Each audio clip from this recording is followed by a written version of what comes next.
नमस्कार दोस्तों, स्वागत है आपका मेरे YouTube चैनल सरल वास्तुकार में। जी हाँ, आज हम बात करने वाले हैं जब भी हम कोई प्लॉट या कोई ज़मीन खरीदते हैं तो उससे पहले हमें क्या प्रक्रिया या क्या चीज़ें देख लेनी चाहिए कि वो हमें पॉजिटिव रिजल्ट्स दे, या उस ज़मीन के बारे में हमें किस तरीके से चेक करना चाहिए। देखिए, कोई भी हम जब ज़मीन या प्लॉट अगर खरीदते हैं तो उसमें हमें ये ज़रूर देख लेना चाहिए कि उसके आसपास का वातावरण कैसा है, उसके आसपास क्या चीज़ें बनी हुई हैं, क्योंकि कुछ चीज़ें जो होती हैं वो बहुत नेगेटिव असर आपको दे सकती हैं आप जब वहाँ पे कंस्ट्रक्शन करेंगे तो उस चीज़ का ध्यान रखें। आसपास नाला है, क्या है, कोई ट्रांसफार्मर है, ऊपर से काफ़ी हाई वोल्टेज की वायरिंग तो नहीं जा रही है, तो इन नेगेटिव चीज़ों का आप ध्यान रखें। उसके अलावा आप कई बार मंदिर भी आपको नेगेटिव रिजल्ट्स दे सकते हैं, तो उसका भी ध्यान दें कि वो कहीं आपका घर जो है वो मंदिर के बहुत ज़्यादा करीब ना हो, कि उसकी जो शेडो है मंदिर की वो आपके घर पे ना आती हो।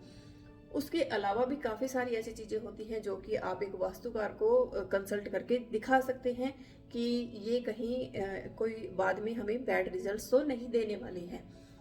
वो चीज़ देख सकते हैं। उसके अलावा आप वहाँ पे मिट्टी का भी निरीक्षण करवा सकते हैं कि उस जमीन की, भूमि की ऊर्जा कैसी है, कहीं वो नेगेटिव ऊर्जा तो नहीं है, कहीं वहीं वहाँ जमीन में कोई ऐसी हड्डी या कुछ ऐसी नेगेटिव चीज़ तो नहीं है जो कि आपको बाद में कुछ ना कुछ प्रॉब्लम क्रिएट कर सकती है। ये मैं आज के तौर पे जो वास्तु होता है उसके बेस पे आपको ये चीज़ें नहीं बता रही हूँ। ये चीज़ें हमारे काफ़ी पुराने जो वास्तु से रिलेटेड जो पुराण हैं उन ग्रंथों में जो है बताई गई हैं, जिसका कि आप लोगों को भी ध्यान रखना चाहिए ताकि आपका आने वाला जीवन जो है वो ज़्यादा सुखमय हो सके, बाद में आपको प्रॉब्लम्स ना आए। तो मिट्टी को भी जो है चेक करने के लिए कई सारी विधियां होती हैं जिससे कि चेक किया जा सकता है कि वो जमीन कैसी है, किस तरह की उसकी पॉजिटिव या नेगेटिव ऊर्जा है, तो वो हम चेक कर सकते हैं। उसके आसपास का इन्वायरमेंट देख सकते हैं, तो ये सब भी चेक किया जा सकता है। उसके अलावा यदि आप देखिए, अगर अपार्टमेंट अगर खरीदते हैं बना बनाया, या आप तो उसमें भी कुछ चीज़ें हमें देखनी पड़ती हैं। अगर आपका अगर आपका कोई जैसे पर्सनल, अगर आप